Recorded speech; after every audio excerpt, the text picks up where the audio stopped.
Every fall, thousands of students arrive in Cortland, New York, chasing degrees, friendships, and a future. But just beyond the campus gates, many face a harsh reality: overpriced rent, unsafe living conditions, and landlords who see students not as people, but as paychecks. These are the homes of SUNY Cortland students. The average rent in Cortland, New York, is roughly $997 per month, according to Apartments.com. They paid this amount just to live in conditions that would make most people walk away. Moving in my spring semester this year, me and my housemate, we're moving back in. Both front door and back door were locked. We were never given keys.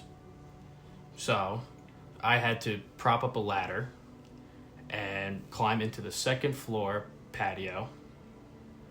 I get in, luckily the patio door was unlocked. Open the door.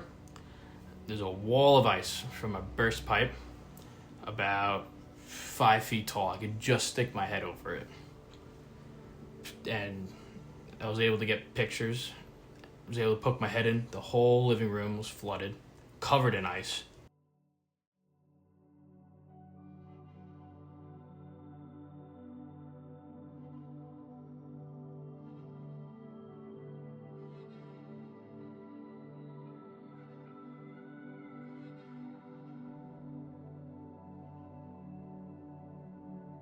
This is my sister Caitlin. She graduated from UAlbany in the class of 2019. I want to see if Cortland was the only school facing this issue, so I asked her about the off-campus living conditions she experienced while she was in college. Well, I guess when I was in college, we did have a pretty nice apartment looks-wise, compared to what we could have gotten. However, just because it looked nice doesn't mean it was nice. The day we moved in, there was mouse droppings everywhere. We told the landlord, and they basically were like, well, you're kind of SOL on that. So we got a cat to get rid of the mice. And then especially the first few weeks we were living there, we started noticing the smell. And the guy that lived downstairs from us, we asked them, if they hadn't taken their garbage out or something. And they were like, no, we noticed the smell too. Long story short, there was a sewer pipe that broke in the basement, and there was sewage that was building up for what had to have been months before we even moved in. So it was sitting there over the summer from the previous tenants, and they were really hard to contact about it. It literally, it was shit, poop everywhere. And to even get someone to clean it just took a lot longer than should have been necessary. And that all had to come out of our pockets, even though we weren't living there when this happened. So that happened. It was just really hard to contact them over anything. We didn't have first right to re-sign the lease, so they tried kicking us out without even letting us re-sign the lease for our senior year. When we had been in contact with them about re-signing the lease, it was just always an issue to get anything done. Someone punched a hole through our front door, the glass that was next to the front door, and they basically told me to tape a garbage bag over it until they got around to fixing it. They really just didn't care. They just cared that they collected their rent every month on time. Landlords often hand out leases months in advance, and once you sign, there's no turning back. Students are left with no bargaining power and no protection.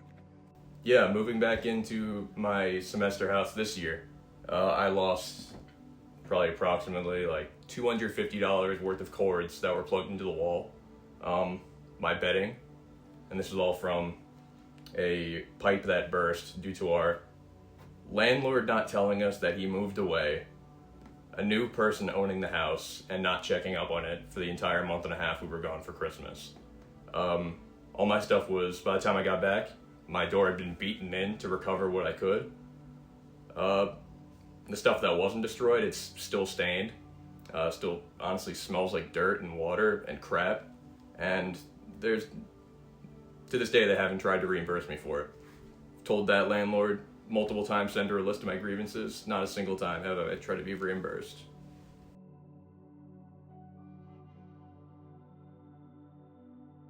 Some of these landlords own dozens of properties across Cortland, yet the worst units, the ones with exposed wiring, mice, and broken plumbing, those are rented to the students. And then halfway through this semester, in this same house, they were like, yeah, we sold it. We sold the house, not our problem. We're like, oh, great. So now we don't even have a landlord.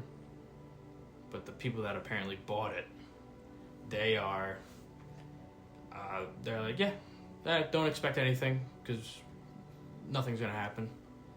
We had heavy rain one night, and my housemate's room started flooding through the ceiling.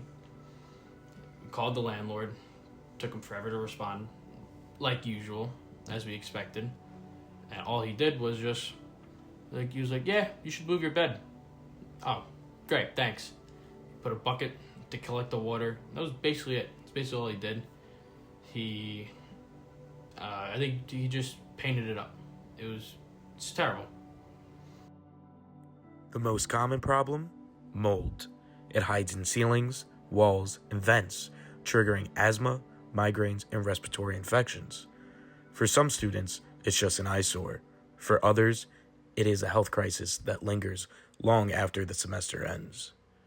So, health-wise, like in the first house and the second house, was black mold. Black mold all over, on the ceiling, on the cabinets, in the basement. And it was terrible. I had, for the first year and a half at the first two houses, I had like this cough that I just thought maybe it was the air in Cortland. One, I never had it in the dorms. Two, I don't have it now, thankfully. But I had just ongoing cough. Terrible. It was terrible. Last year, I lived in a house where there was mold constantly growing on the ceiling. We had a gnat infestation that required eating outside of the house and not even be able to do work or sleep in your own room. We had a toilet falling through the floorboards. We had water seeping through those same floorboards, leading to those gnats. And this was all just within the first semester. Mold doesn't grow in silence.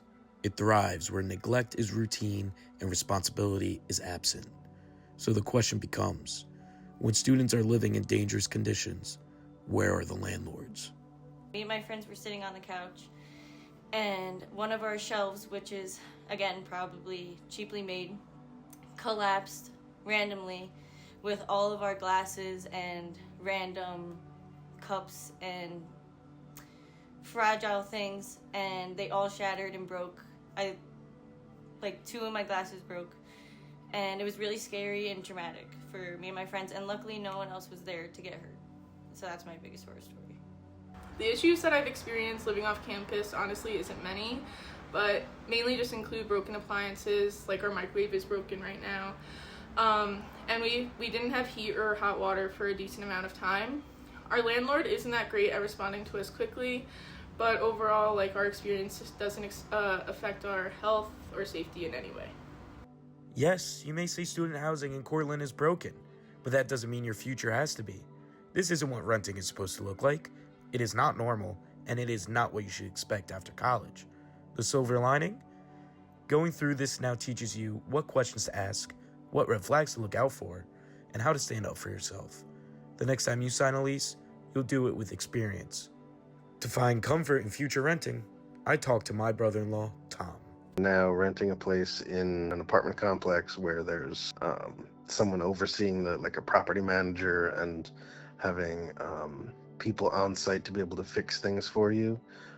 Way better, way nicer, very much worth it. You get a lot more bang for your buck. Somebody will come in and fix things that you need fixing. It might not be that day, but it'll be within the 2 or 3 business days.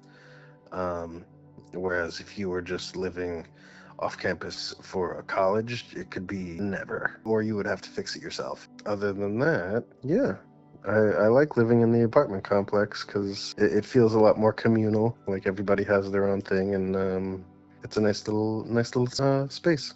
For every diploma earned in Cortland, there's a housing horror story behind it. Until slumlords are held accountable, the cycle continues. year after year.